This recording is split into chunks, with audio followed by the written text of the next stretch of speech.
அடி, எப்போ சாப்பிட்டுட்டே இருக்க கூடாது. எப்பயாவது சமைக்கவும் கத்துக்கோ. சாப்பிடுறதோ சமைக்கிறதோ நானே பண்ணா நீ என்னமா பண்ணுவ?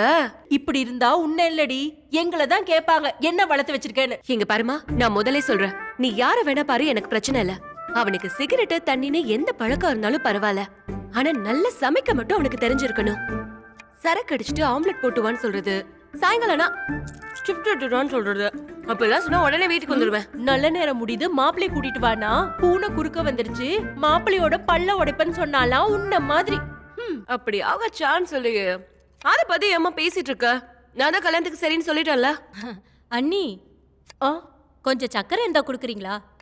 வாங்க வாங்க, உள்ள வாங்க, உட்காருங்க. ஏமா, இப்படி வீட்ல சும்மா இருக்கிறதுக்கு பதிலா கல்யாணம் பண்ணிக்கலாம்ல? எதுக்கு வந்த? சக்கரை வாங்கலான்னு வந்தேன். வாங்கிட்டு அப்ப மூடிக்கிட்டு கிளம்பு, புரிஞ்சுதா?